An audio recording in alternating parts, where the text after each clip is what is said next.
today. And that is because I didn't want to give away the topic. Instead, I want us to see if we can guess what it is I'm going to talk about this morning.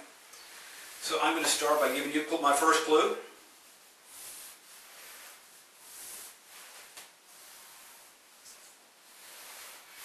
Any ideas? You probably have to be psychic at this point to catch it. Let's see here. Let's go a little further.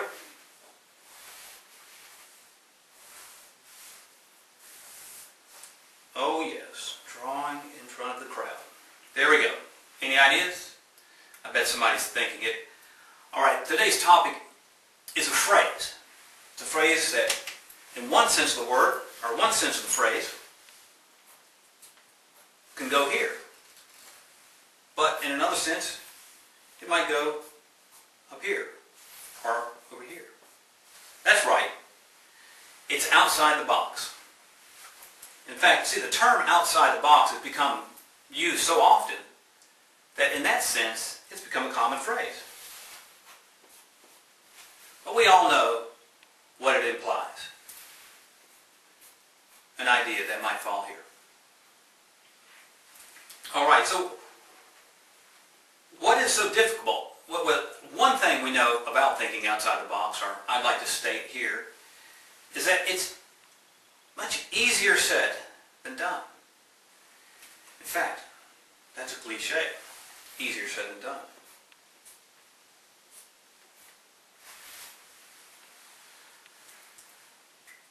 The other day I was driving down the road. Listening to Dennis Miller on the radio. I don't know how I was tuned into him, but he had challenged his listening audience to come up with a term that meant outside the box, but was different than outside the box. A new term. So I took the challenge. My first thought was, I'm driving down the interstate like everybody else. How about if I exit the interstate? That's it, exit the interstate. So I tried that idea, through exit the interstate. The first person I tossed that one out to as a replacement for outside the box looked at me and said, that doesn't make any sense. Well, honestly, I didn't think it was that bad, but I thought I could do better. I knew I could do better. So I continued to think about it. And I thought, let's just imagine here for a second that the box here is an auditorium full of people. And what if we were in the auditorium and we decided to leave the auditorium? I thought that's a good one. Leaving the auditorium. But it didn't sound all that unique or original. I wanted something a little bit better this time. I didn't want somebody to say that didn't make any sense. Hurt my feelings. And I thought about it a little further. You know, I'm like, oh, man, you remember, what about the big E? Elvis. Elvis has left the building. Oh, I couldn't figure out how to make that work. I mean, obviously, Elvis has left the building, something we've heard so many times that it would have to go there. But then I said, oh, you know what? What does Elvis have on his feet? I looked down and I realized he was wearing blue suede shoes. That's it. Blue suede shoes. Can you imagine? Your manager calls everybody into the conference room, says, we need some new solutions for this issue over here. I want everybody to be wearing your blue suede shoes. Perfect, right? Probably not. For some reason, we all seem to have a little bit of a natural resistance, especially to that one. But that's okay. I mean, just because a thought might be here doesn't make it bad. In fact, the reason I'm using this board today is because somebody had suggested to me, after my last speech, that I stick with speeches out of the manual. Speeches out of the manual. That goes here.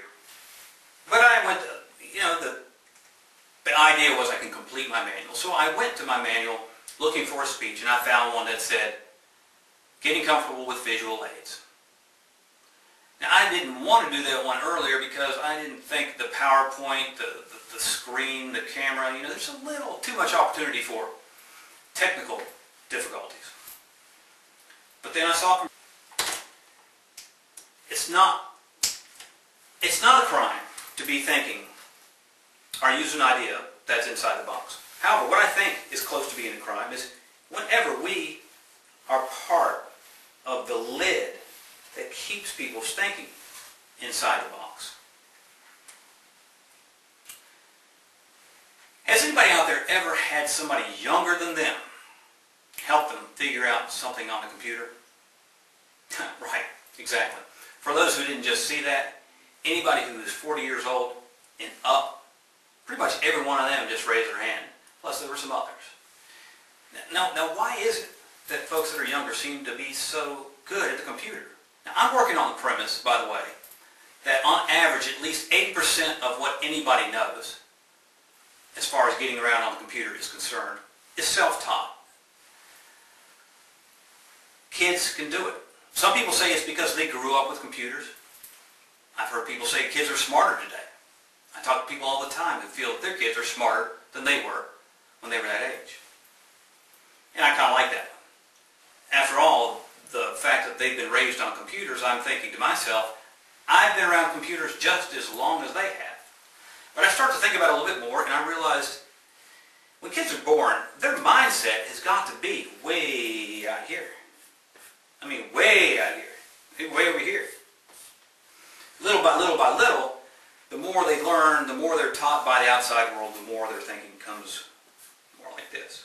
However, if they're introduced to a computer while they're still doing this, maybe that's helped them figure it out on their own. Alright, has anybody ever heard the term teaching to the test? Something that's going on in our schools today, if you've got children, you're aware of this, is that at the end of the year they're all given a test. And the entire school is being graded on how the kids perform on this test.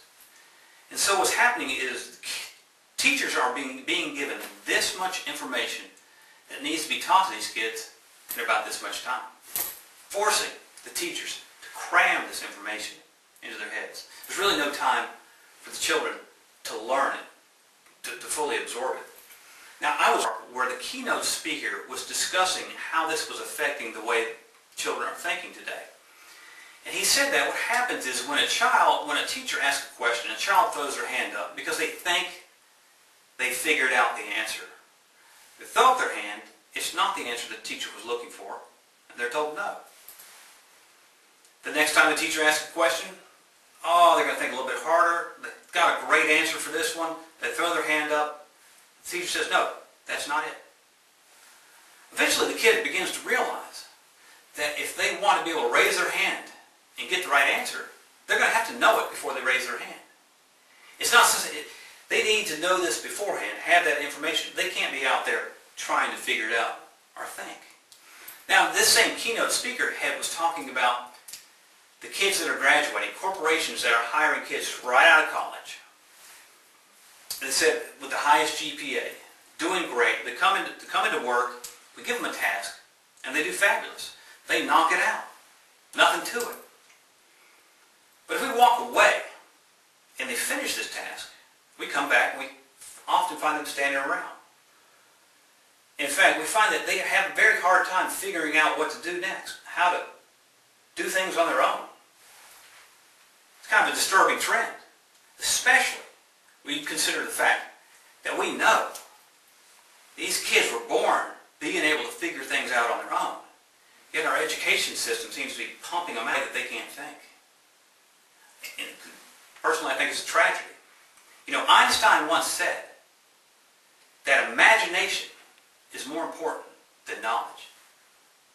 Now, honestly, I have no idea what he meant by that, but I'm pretty sure what he meant by imagination, he was referring to something that was out here.